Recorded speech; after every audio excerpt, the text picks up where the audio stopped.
Hey, my name is Athena and today I'm bringing you a book review of How It Feels to Float by Helena Fox.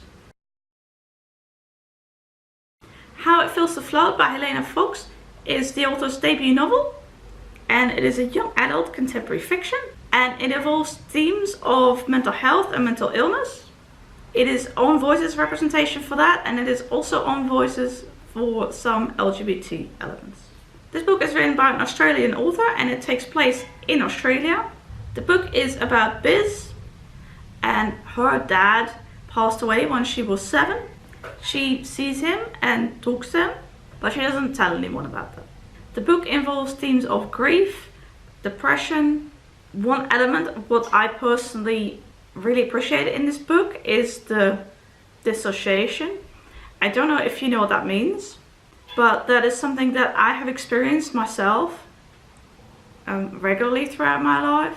Some periods worse than other times, but I've had that since I was a kid, and it was just really nice to read about that in a book because I have never seen that in a book before, and I could relate to that and how the author described that Biz was feeling, and that representation was the reason that I picked this book up. I mean, it already sounded good based on some people's reviews, but when I read that there was representation of this dissociation in this book, and that's something I haven't read about, that's something that I have struggled with, so that was a reason for me to pick up this book.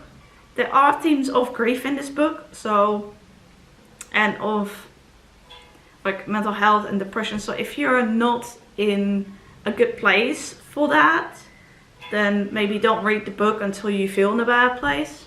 Here is the synopsis for anyone who wants to see and pause it and stuff. The book is written in first person from Biz's point of view, most of the time in present tense. I really liked the characters. Biz lives with her mother and her 2 siblings, twins. They are quite a bit younger than Biz. Biz is a teenager. She has a friend named Grace, and in the book she meets a new person named Jasper.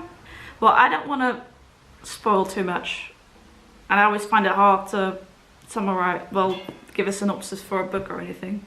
I really like the cover as well. It's blue, which is my favorite color. I like that the book took place in Australia because a lot of young adult contemporary that is more popular, let's say, tends to take place in the United States most of the time, sometimes the United Kingdom, as at least English contemporary fiction. So it was just, yeah, it was nice to hear about the locations in Australia. Soon in the beginning of the book, something happens at the beach, and that's kind of the catalyst, I guess, for how the story unfolds. And I liked the descriptions of like the ocean and the beach and that. I like the writing. I also like the character of Sylvia. You meet her later in the book. The book is written in relatively short chapters, but they don't have chapter headings. So for example, here is like one page, but sometimes it's a couple of pages. But there's no chapter titles or headings, but like it's clear that a new bit begins. And I like that it was sort of broken up into shorter pieces, because that makes it just so much easier to read. It's not a slow read, I felt. It went by quite quickly. It took me 4 days to read it. I read a lot in the first 2 days, but on the 3rd day I was struggling with some stuff and not in the best place mental health wise because of some things that happened. So I decided to not read that day, and also I was busy. And then I finished the book today. I like this book a lot. I really liked reading this book. The element of Biz seeing her dad, who passed away when she was 7, and later on there are some other elements that aren't real, if that makes sense, but that are in her head. That seemed a really nice representation, but that's not something that I can relate to much, so I can't speak for that. But I thought the dissociative parts of it, I really related to those. well, I don't want to make this video too long, but I really, really like this book. And I think it will be a favorite of the month. And it is especially impressive, I think, that it's a debut novel. A debut book by the author. I'm not sure how well known this book is. I read about it on Paper Fury's blog. She is an Australian blogger and also author. And it was her review that made me pick up this book, I believe. So I don't know how well known it is outside of Australia. But yeah, I really like this. And we don't often see this kind of representation in books. We do see mental health representation, definitely. And there are more books about grief. I found Bissa a really interesting character. I really liked a lot of the characters. Photography plays a role in this book.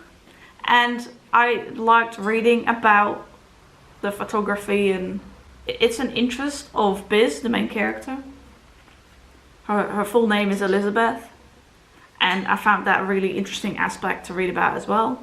So yeah, in short, I really, really liked this book. It was just great. It's not for everyone. I think there is no book that appeals to absolutely everyone. But I like reading young adult contemporary fiction. I like reading books with mental health representation, with LGBT representation. So I like dark, hard-hitting contemporary. So this was basically something that was right up my alley, so to speak. And it did not disappoint. So if you'd like books like that, then this might be something nice for you. It's definitely going to be a favorite of the month. One of the favorites of the month. And yeah, I loved it, basically. So if this sounds something that interests you, yeah. Okay, I think I will just end the video. This was really good. Thank you very much for watching this video. I hope you enjoyed it, and I hope to see you in my next one. Bye!